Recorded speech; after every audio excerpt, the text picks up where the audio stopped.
Awesome. Well, good morning, everyone, and welcome to the 2021 Virtual Celebration of Community-Based Research. My name is Ryan Sisson, and I have the pleasure of serving as the coordinator of the Trent Community Research Centre.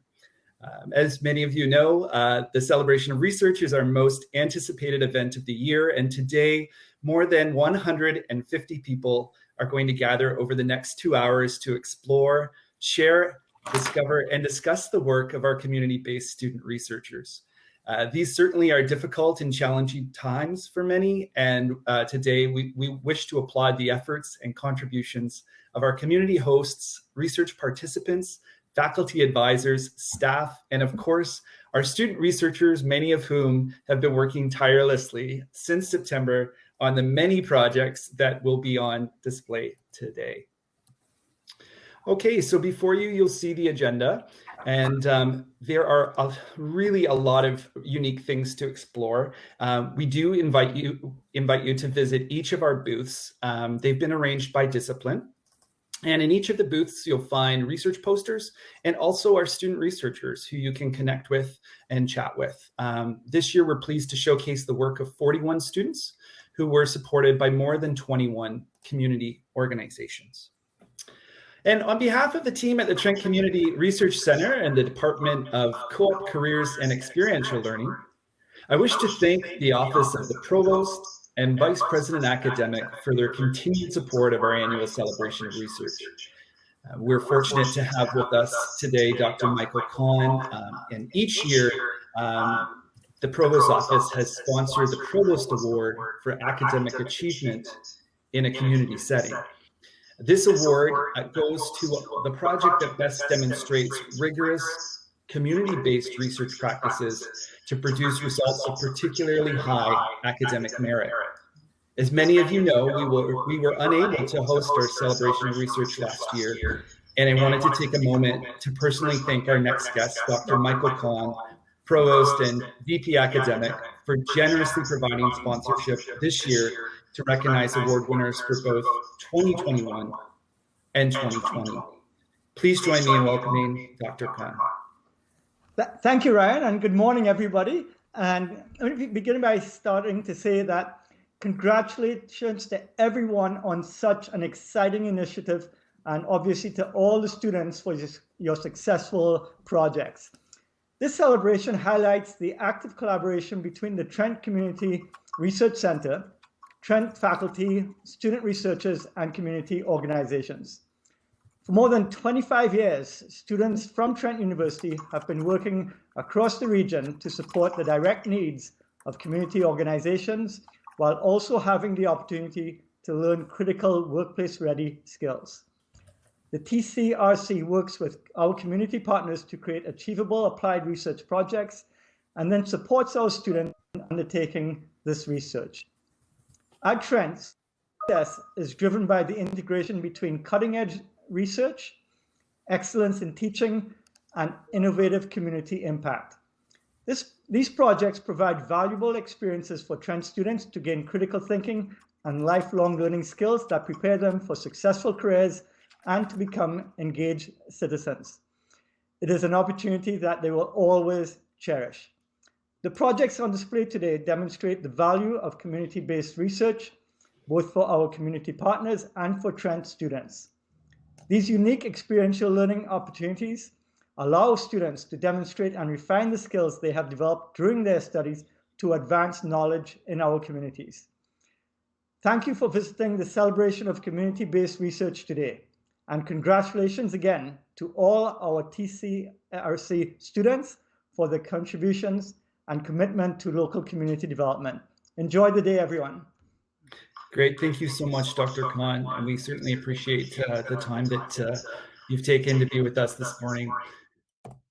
There is so much for you to explore over the next 2 hours. Our event brochure is available through our website, trentu.ca/TCRC, and can also be found on the Home tab at the top of each booth page. So you'll look for the image that you see on the screen right now.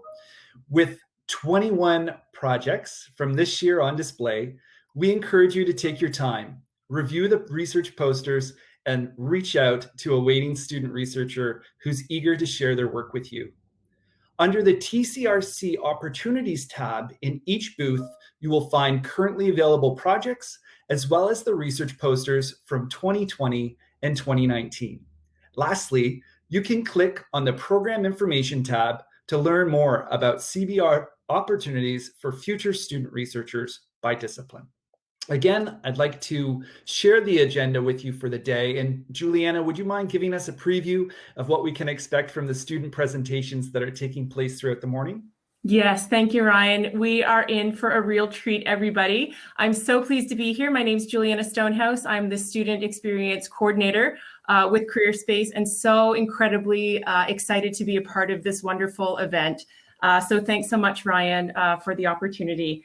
Yes, so today we have 4 incredible presentations that are happening, coming right from our student researchers. Our first presentation, the first round, will be Emmanuel Pinto and Felix. They're talking about the impact of bank closures on rural communities. That's so timely. I have Julie Potapinski rounding out our first round, and she's talking about the Peterborough Indigenous Peoples Court. And so that is also very exciting research. We're thrilled to have her. Then we're going to take a little bit of a break, and so the attendees are more than welcome to, again, browse the booths and see other amazing research that these students are doing. Then at 11 a.m., we invite you back into this booth to do our second round of presentations. We have Erin Bennett-Riling and Rachel doing the something that's so timely, the COVID vaccine readiness in the Peterborough community. Then we have Jenna Saunders and her research on public operating trusts. So that is a wonderful lineup and some very timely and important research that we will hear about today. For the research, we highly encourage for all of our attendees to ask questions at the end of each of the presentations. You can send your questions to tcrc@trentu.ca. They will be looked at live, and I will be reading them out. So we highly encourage this for 2 reasons. If you do have any questions, that's wonderful, but also it's wonderful practice for our students who look like they're choosing an academic path for them to be practiced at answering some questions. So please send your questions to that email, and we will answer them live after each presentation. Ryan, I'll hand it back to you. Thanks so much. Great. Thanks so much, everyone, and enjoy the day.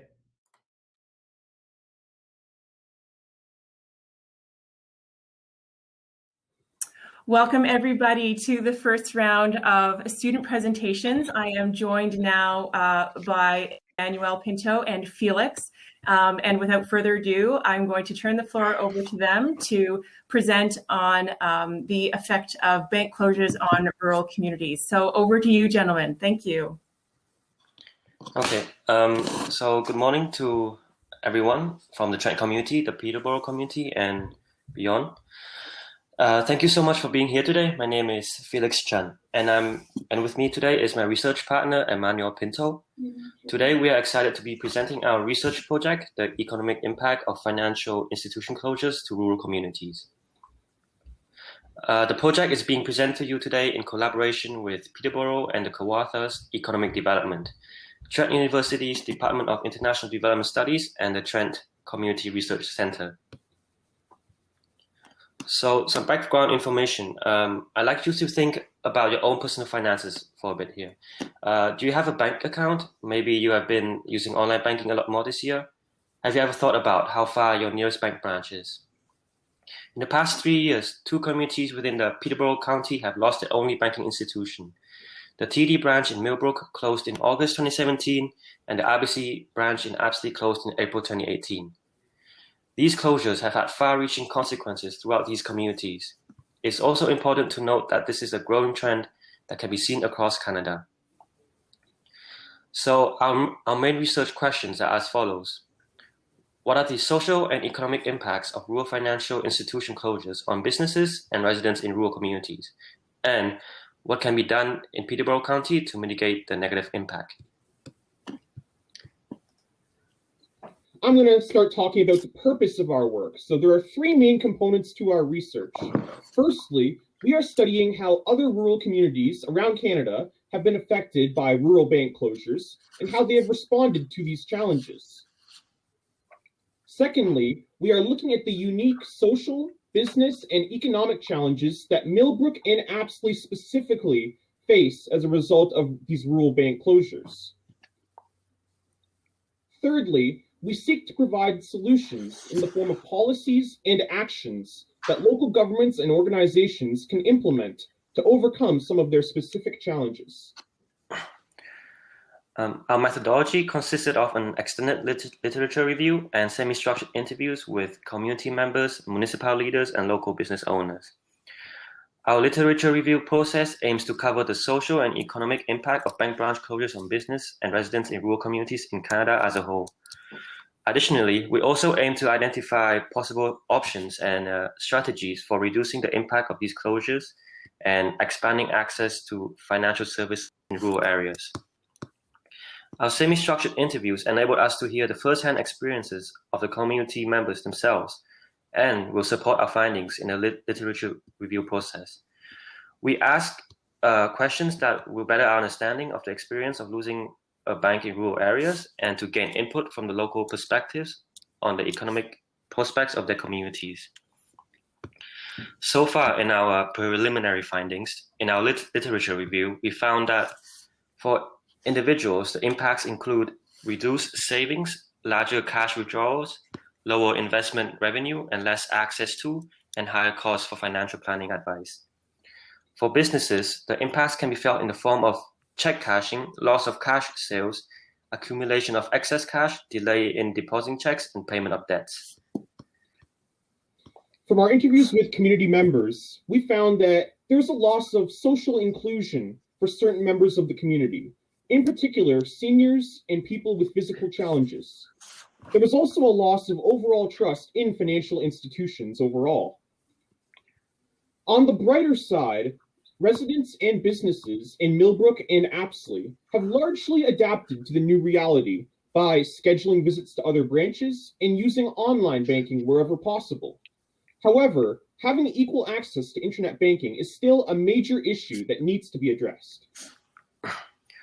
For our next steps, preliminary recommendations, our preliminary recommendations to local organizations and governments on how they can effectively help their communities include promoting and investing in internet infrastructure, reaching out to their senior citizens to determine their needs on this issue, and assisting businesses with accessing financial services that have left their communities.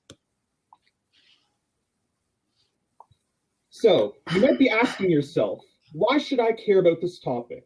Why are small town banks so important?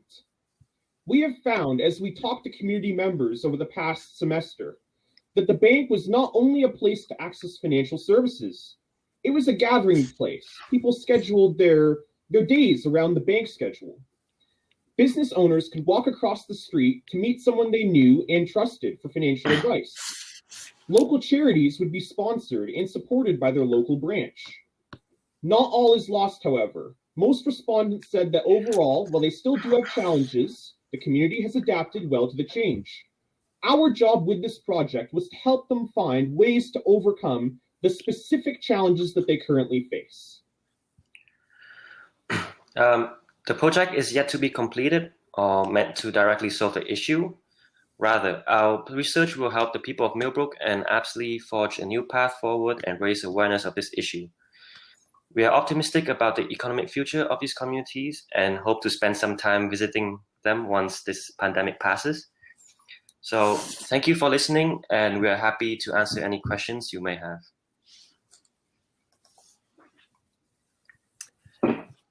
Gentlemen, thank you very much. What an incredible presentation. And I think the real big takeaway for this is the loss of that community connection really is what you're talking about. It's sort of like a gathering space. So, I think that, one question that I have is, if you could go further sort of with this research, where do you think this could take you? How do you see this could grow? And perhaps sort of like, not only you talked about the impact locally, regionally, but, how would you share this information with other communities, and where could you take it from here? Well, I think that we really could expand the scope of this research by 100-fold, honestly.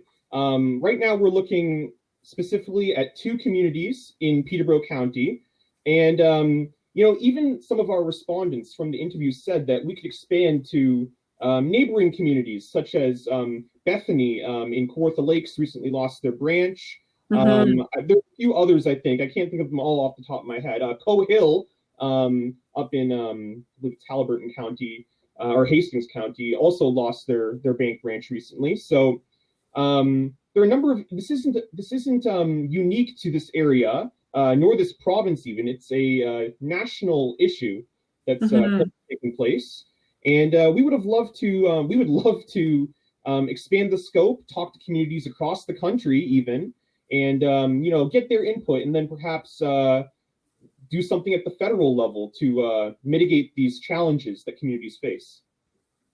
I think that is remarkable, and I really do agree with you. I think, and the whole point of this is really sort of getting into the grassroots of the systematic issues that can arise, and then if you start to solve those problems down here, then absolutely, what you're talking about, Emmanuel, federally, how does that change, and how does that work its way up to making some real impact on policy change? So that's wonderful for you.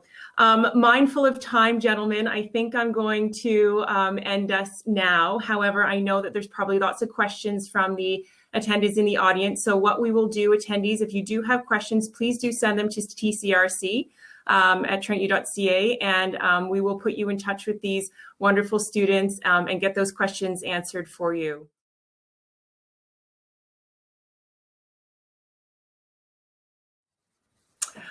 Welcome back, everybody, for part 2 of our first round of presentations. We are joined now by Julie Podopinski, who has done some incredible work with the Indigenous community and is going to discuss her research project on the Indigenous Peoples Court, which is quite amazing, Julie, and I'm so excited to hear about it. So without further ado, the floor is yours.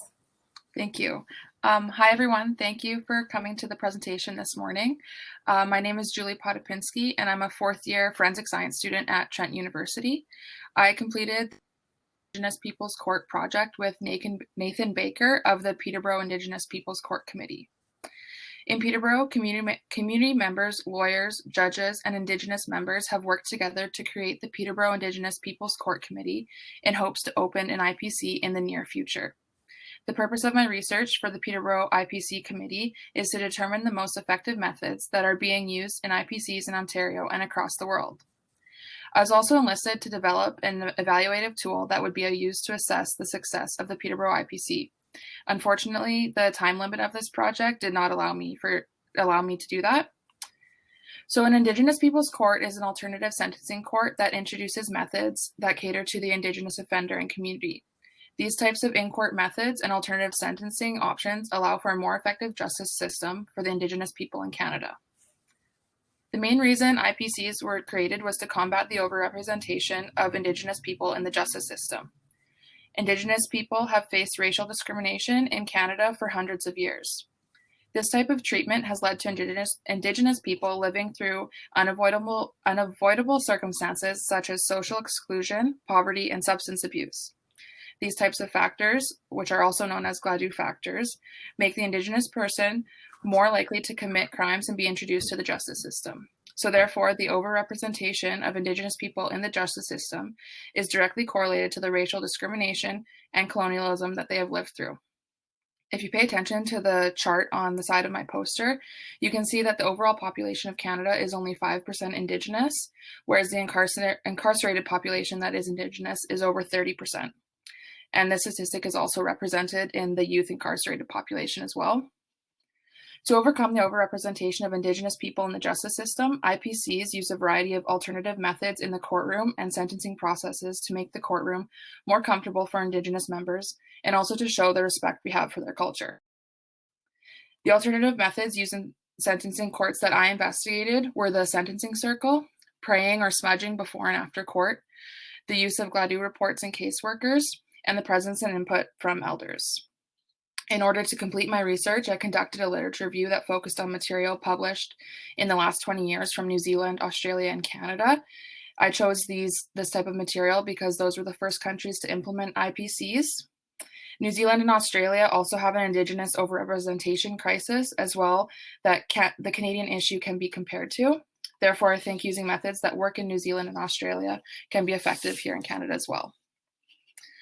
I next conducted 4 interviews, and these interviews were with an Indigenous Friendship Centre worker from Thunder Bay, a justice from Ottawa, an Aboriginal legal service worker from Toronto, and a criminal defense lawyer from Brampton. These 4 individuals provided my research with differing professional and geographical backgrounds. Interview questions ranged from the participants' background professionally and personally, the methods that they use in their area and in their court, and the opinions on what works and what doesn't in an IPC. One quote from an interview that I wanted to highlight here was that the main goal of an IPC is to break down barriers between Indigenous people and the Canadian government and work together to create a unified system. During my research, I had several kind of aha moments that led to some major findings. The first and most important is that methods vary in IPCs and that this flexible nature is what allows them to work so well across the world. The methods used in each IPC should be generated based on what the community needs and that specific community in the area. So for example, the Inuit Indigenous population in Ottawa might require different methods than what Peterborough will require. Second is that the sentencing circle and the use of elders are the most widely used methods worldwide, and that the use of the Gladue report workers is most useful in Ontario. These 3 methods were heavily cited and spoken about by the participants in the project. And lastly, it became very clear that the IPC sentencing process is extremely time-consuming. When the rehabilitation of the offender is key, this process takes longer and more monitoring of the offender is necessary. Finally, after developing some key points out of the literature review and interviews, I was able to make some well-backed-up recommendations for the Peterborough IPC Committee. Peterborough should seek the advice and inclusion of elders in their court. This will ensure that the Indigenous communities in the Peterborough region are having their specific needs met. With this advice from elders, Peterborough's court will be flexible and cater to what will successfully rehabilitate the offender and please the community. Peterborough should undoubtedly employ Gladue case workers. Since this method is most widely used in Ontario, Peterborough should use it right from their startup. And finally, the increase in time, money, and resources that an IPC in Peterborough will require will be large. Therefore, the Peterborough IPC should be prepared for this increase before it opens to ensure their own success. And that's all my research, and I would like to answer some questions. Wow, that is amazing. What incredible work you are doing. And I just, something that I really picked up on, and I love that you've included it in your presentation, is your aha moments. And so I do want to touch on those specific moments in a bit more detail, but I guess my question would be, I can imagine you had maybe another aha moment when you first decided to do this kind of research. So just what was your inspiration, or how did you make a decision? What led you to do this particular type of research? Well, I have always been interested in law. And like I said at the beginning, I'm a forensic science student, and law was my kind of backup if I didn't like forensic science. So when this project was kind of proposed, I knew that I would love it.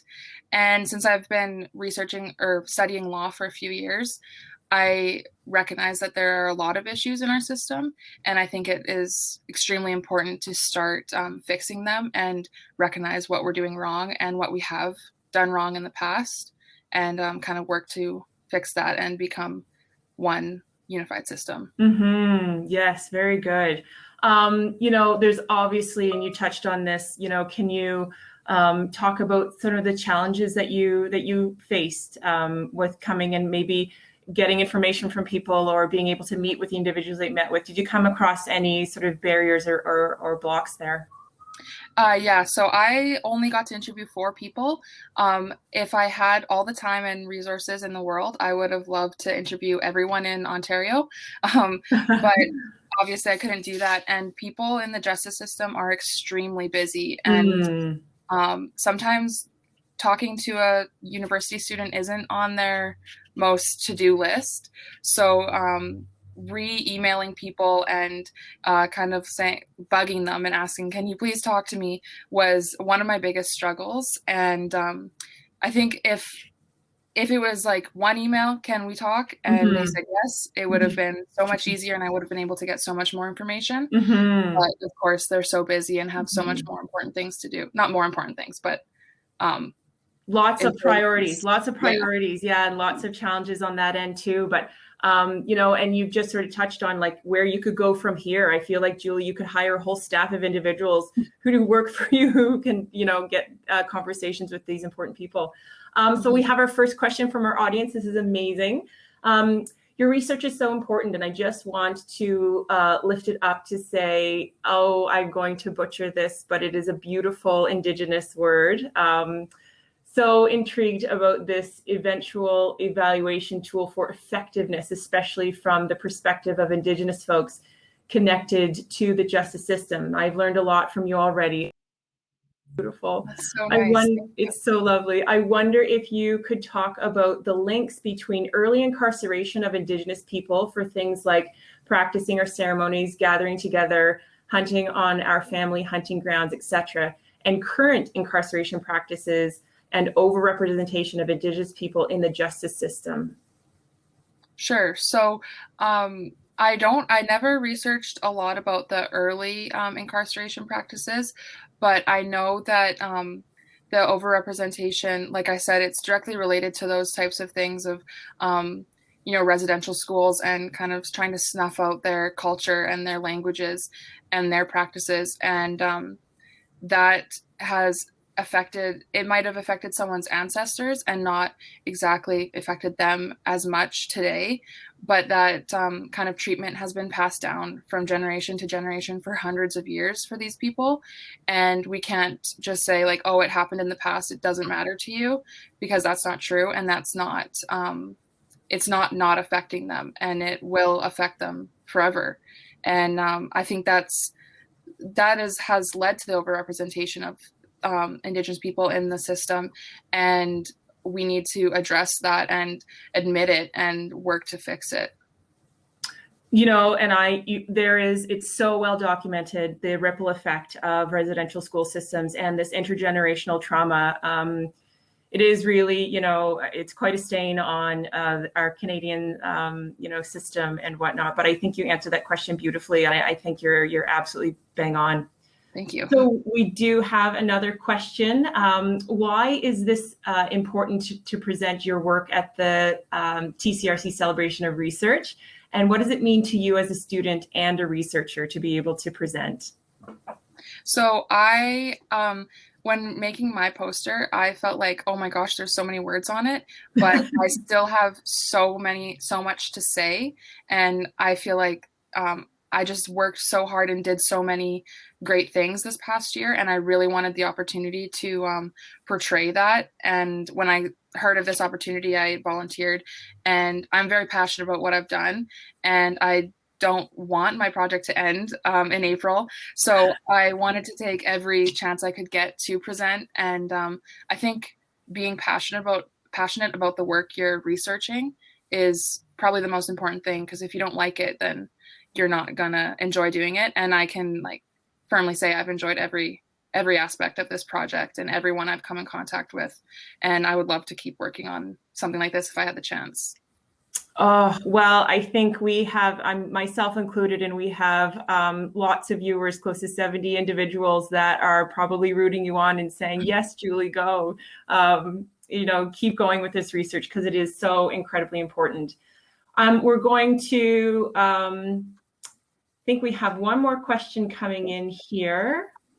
I think that's it for today. Julie, thank you so much for your time. And thanks everybody for tuning in and listening. So this concludes our first round of student presentations, and we will reconvene here at 11 o'clock to hear Aaron and Rachel working with public health about vaccines readiness. And Julie, thank you very much. And any attendees with any further questions, please do put that in the TCRC email, and we will absolutely put you in touch with Julie to get back to you. Okay, thanks all. Have fun browsing the booths, and we'll see you at 11. Cheers. Bye-bye.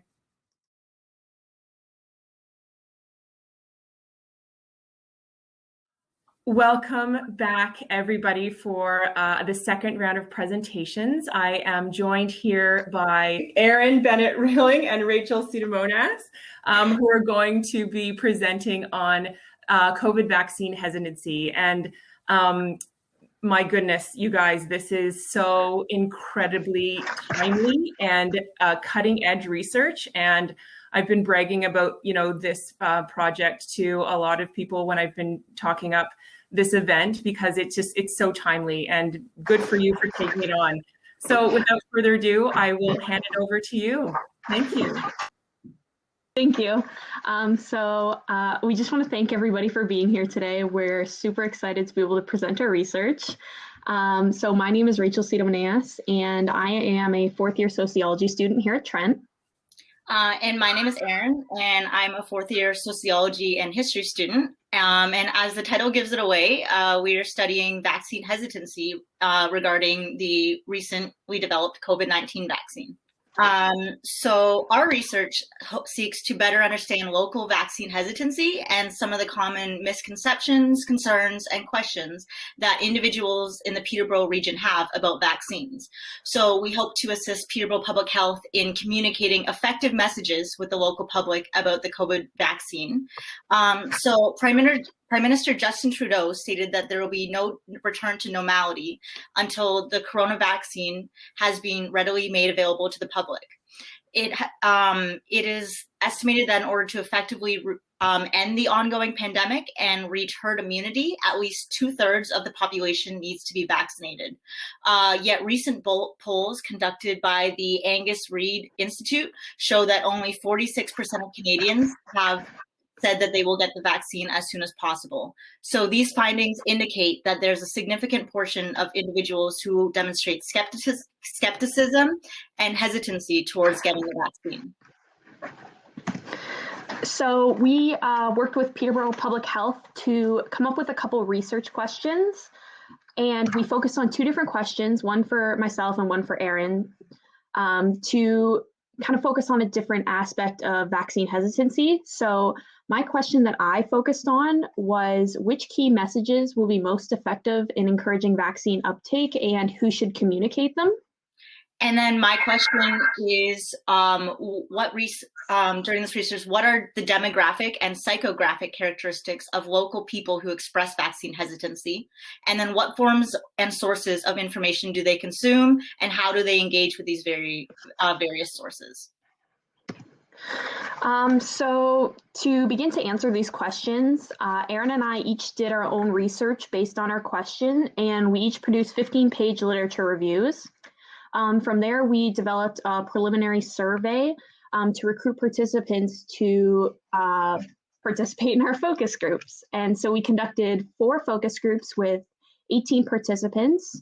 We used MS Teams online to conduct these focus groups, and we transcribed each group's answers into Word docs. And currently we're in the process of thematically coding each document into themes such as, why individuals had a hesitancy towards the vaccine, things like side effects and the administration of the vaccine, etc. So in our initial pre-screening survey, in order to kind of pick out participants that we want to choose for our focus group, we asked everyone on a scale of 1 to 7, so 1 being not concerned at all and 7 being very concerned, how concerned are you about receiving the COVID-19 vaccine once it becomes available? So we got a pretty good response rate. We got 125 people who answered our survey. And in this screening, we found that the most common answer, so the mode, was a 1 on the vaccine hesitancy scale, which is a good sign. And then 2 and 7 were the next most popular answers. So one thing that this could potentially speak to is the polarizing nature of this topic. So 4, 5, and 6 were the least common answers. And we have found through our research and through initial literature that a lot of people are very divided on this topic.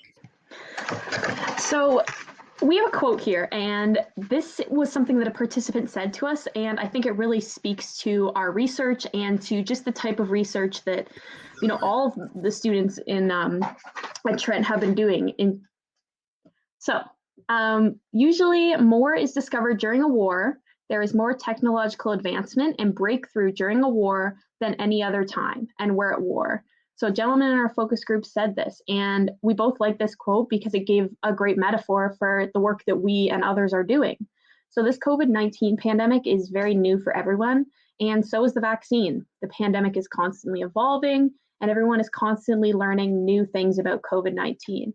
Our research admits this pandemic is just a small snapshot of the reasons for vaccine hesitancy in our community and also across Ontario and Canada.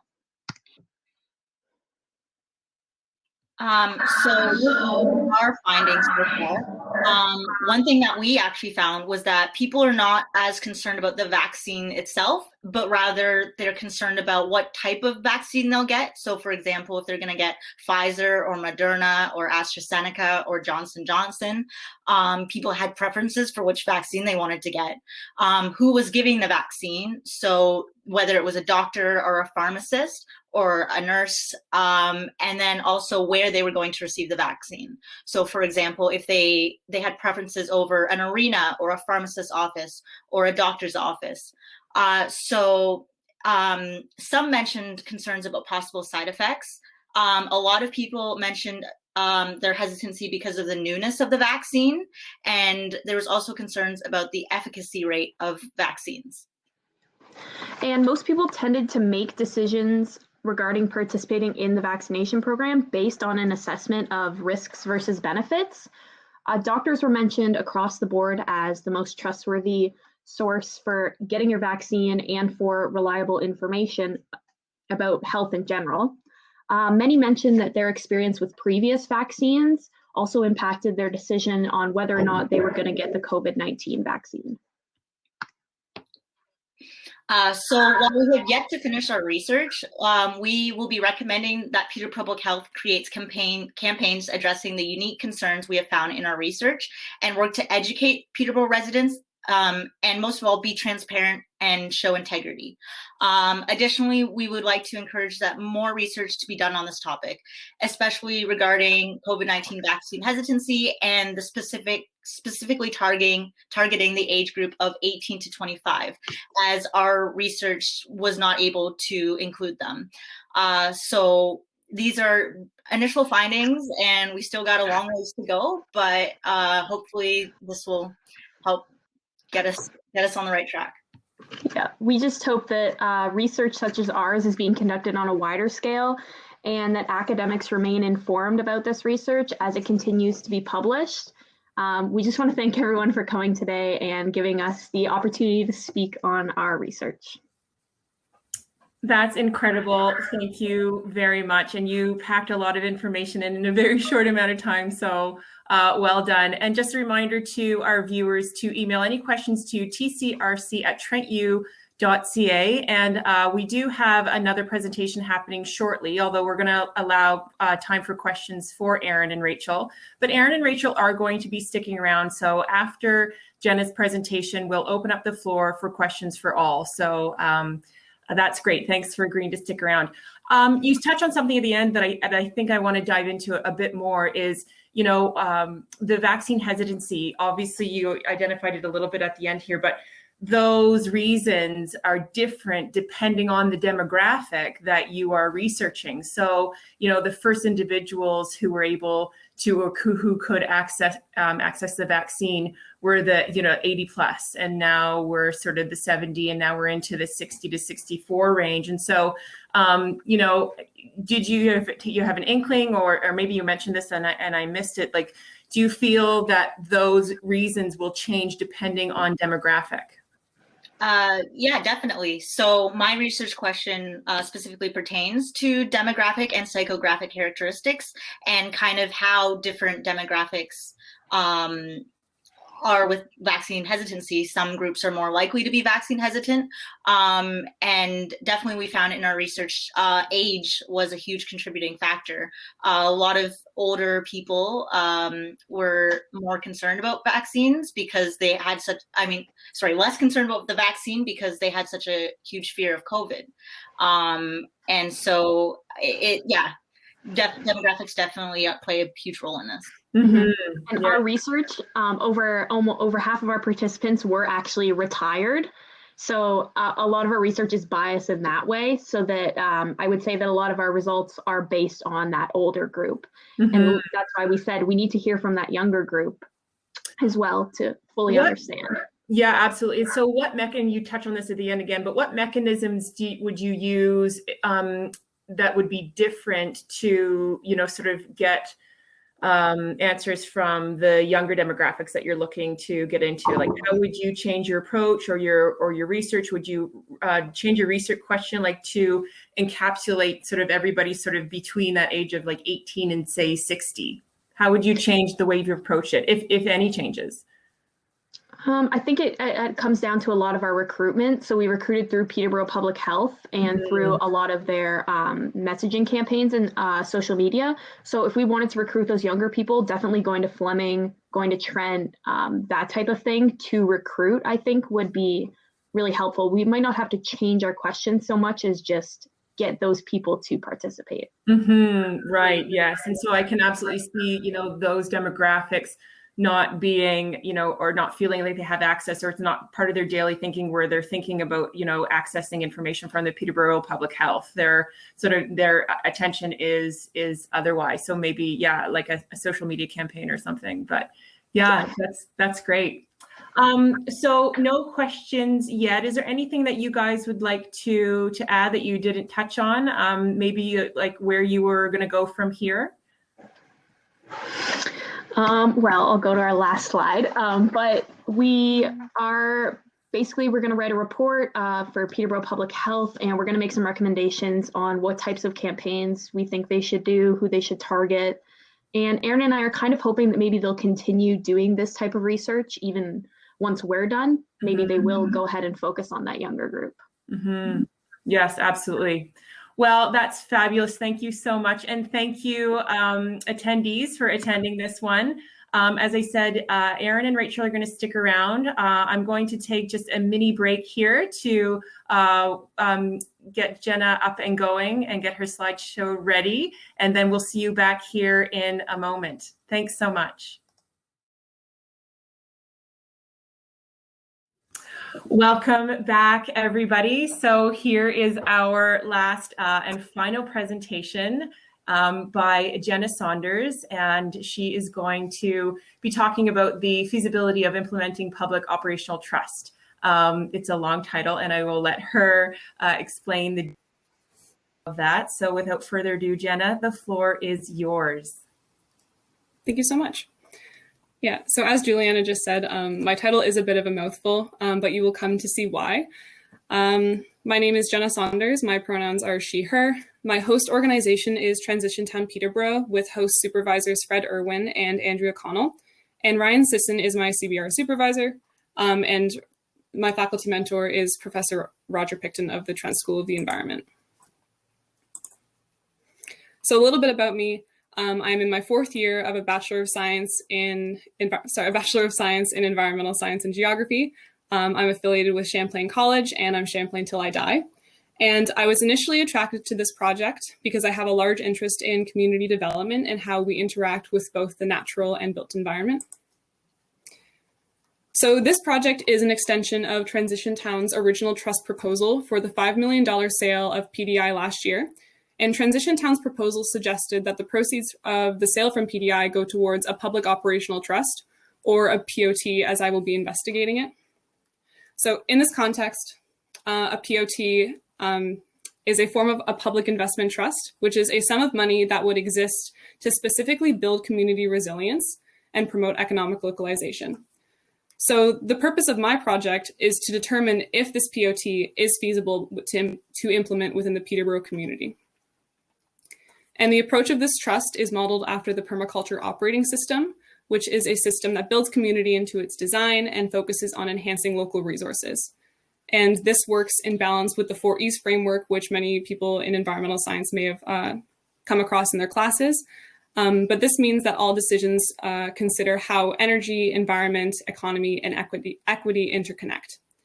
And my report will be presented to the City of Peterborough when it is completed. And I have a little flowchart here to break down the process. So there are currently 3 proposed funding sources, including a small percentage of city and county annual operating budget, the proceeds from PDI, and the Kawartha Loon Exchange. And a 4th potential funding source that is not listed here are public donations. And funding from these sources would be stored within the POT and then further distributed to local beneficiaries that fall within the 4Es framework.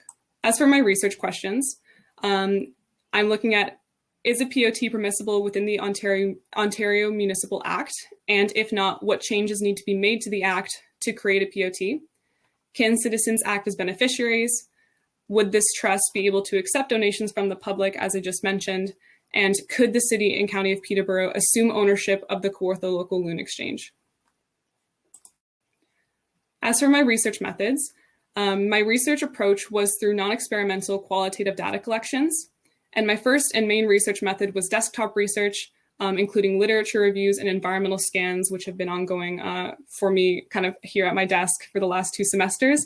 And my second method of research was performing semi-structured key informant interviews with city and county legal staff. And for this, I had to create an ethics review, and later on, I transcribed the interviews through a third-party app. So I have some preliminary research findings, as my report isn't done yet. So I found so far that if the funds from PDI were used to create this POT, it could only feasibly operate under either one of the city or county at this time. And it could likely not be used for climate emergencies. Instead, the beneficiaries would be citizens, nonprofit organizations, charities, and local businesses who could apply for funding from this POT to fund their own sustainability initiatives. So based off of those findings, I do have some recommendations. And those are that Peterborough should implement a POT to support climate adaptability as a response to the climate and energy crisis, and to adequately support the entire Peterborough region as opposed to one municipal body, as I just mentioned. Future work around this POT needs to involve all municipal leaders. And finally, a solid trust criteria needs to be established that achieves the objectives of the 4Es, which again were equity, environment, economy, energy. So why this research is important. So if you are part of the Peterborough community, this research is for you, and it's something that I would definitely like you to have on your mind.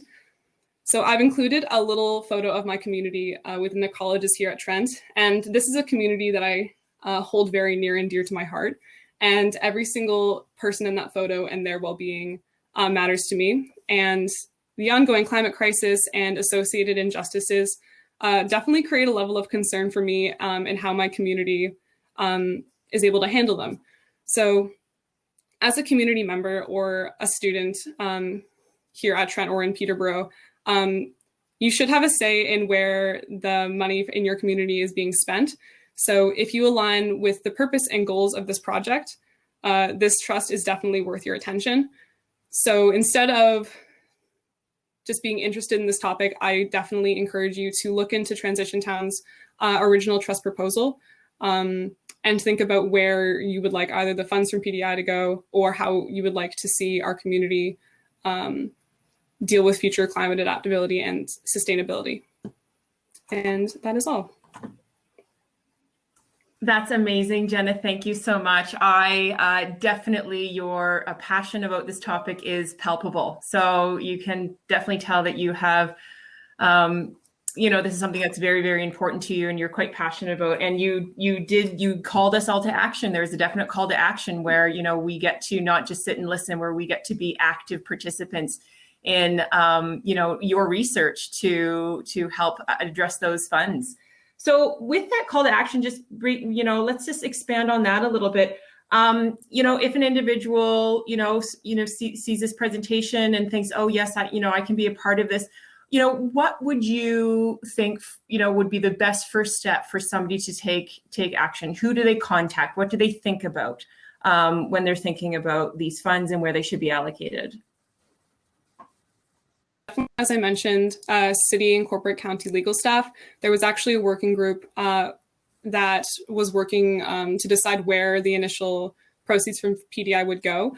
So if you were to Google City of Peterborough PDI working group or city councilors, there should be a list of people that would come up that you could your concerns to if you want like a breakdown of where that money is going. They have also released a number of reports on that, but in terms of actually like getting in contact with them, their account or their information is usually publicly available.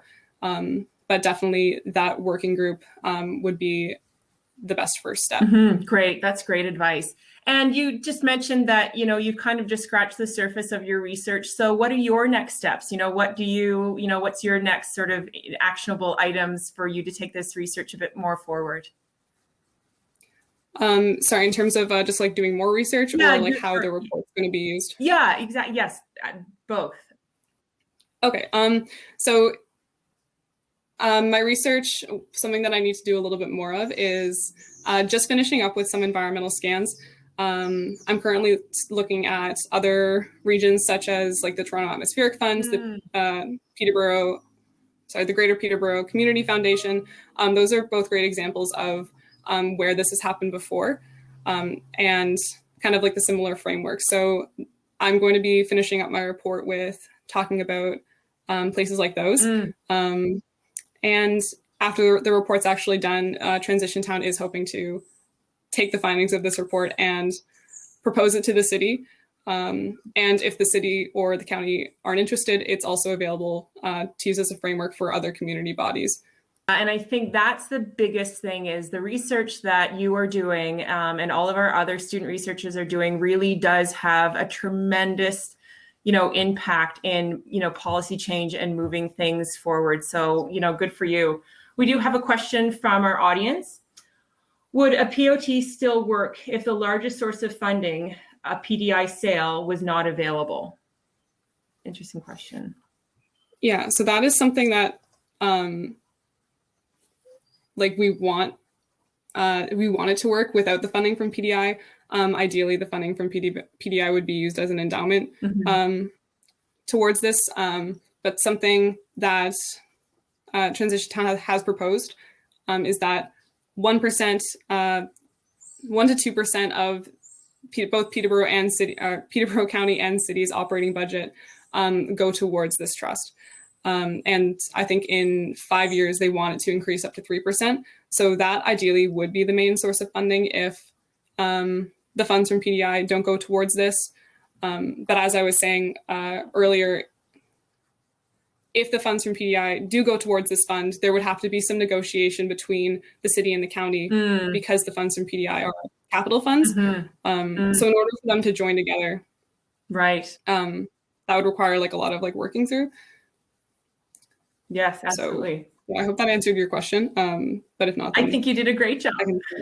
Okay, thank you. Questions here, and then we're going to open it up because I know there's a question for Rachel and Aaron as well. So as a student researcher, why do you feel the community-based research is important? How will the process prepare you for your future? Oh, this is really good. How is this going to benefit future Jenna? Yeah, I can definitely relate to this question. At the beginning, I mentioned that I'm in environmental science and geography, and I've never taken a business class in my life, and personally am not the best at financing. So this project for me opened up a lot more to what environmental science and geography is, because you can't really do one thing without the other. You can't do environmental initiatives without financing them, or looking into like what other communities are doing. And you can't do it if you don't have an understanding of policy. So something that this project really allowed me to do was to look into like financial structures, see how money is being used, like what criteria it's being used for, and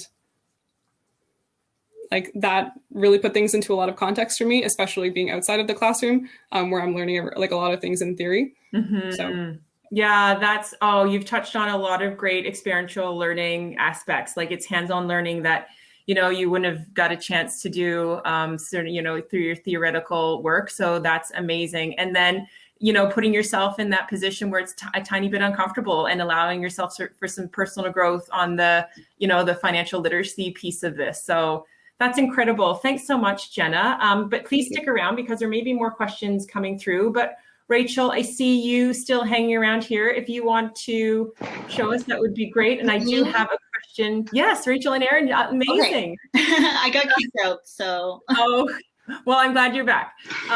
Here's a question that we didn't get to at the end of your presentation. Was the level of education of the participants tracked? Interesting to see if a greater science knowledge correlates with greater acceptance of expert opinions on vaccine safety. Lovely question. Yeah, so in our pre-screening survey, we based it on demographics that we knew would be more vaccine hesitant. So we asked in our pre-screening survey what your level of education was, what your occupation was. We asked, what else did we ask? How many dependents do you have? Help me out, Rachel. What else do we ask? Yeah, gender, that kind of thing, your age group. Yeah, so it was a couple questions. It wasn't a long survey. I think it was 9 questions in total. But it did help us kind of narrow down on who we wanted to focus on specifically for our focus group. And yeah, who we were most interested in talking to. Yeah, it was definitely the better educated people, or there was a couple people that had like science backgrounds. They were definitely more apt to accept, science-based knowledge, or like they really liked peer-reviewed articles. Actually came up a lot for people that had a background like an undergraduate or whatnot. So there's definitely correlation there. Amazing. Yes, absolutely. And that's a great question from our audience. So with that, everybody, I'm going to wrap up our second round of presentations. You all did amazingly well. Thank you so much for being here and the energy and your effort you're putting into your research that is not only great for you, your future, and Trent, but our community as well. So thanks so much, everybody. Thanks. Okay, attendees, stick around. We're going to be having our presentations happening soon. So we'll see you in a moment. Okay, bye-bye. Thank you.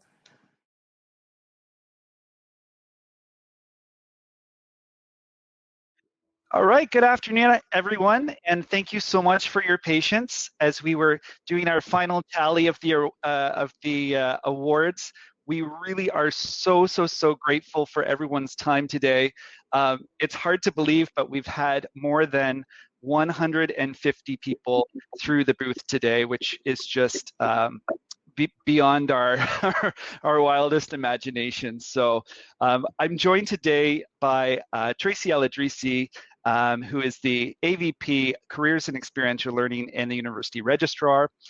Tracy, thank you so much for being here. I'm also joined by the Deputy Warden for the County of Peterborough and the Mayor of Selwyn Township, Mr. Andy Mitchell. Thank you both so much for being here and for helping us read through and announce the winners today. So I know everyone is eager to find out who the winners are, so we're going to go ahead and get right into that.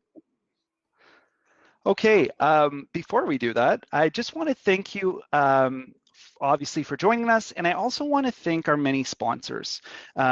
We would not be able to offer the student awards that we are able to without the support of the County of Peterborough, the Human Services and Justice Coordinating Committee, CUPE Local 3908, OPSU Local 365, as well as Trent University's Office of the Provost and VP Academic, Dr. Michael Kahn. So thank you, everyone, for joining us. And also, I'd like to have a quick shout out to our judges who took the time to sit in on the presentations and have been busily scoring behind the scenes to help us with our final awards. So I'd like to first call on our Deputy Warden, Andy Mitchell, to bring some greetings and then share our first award.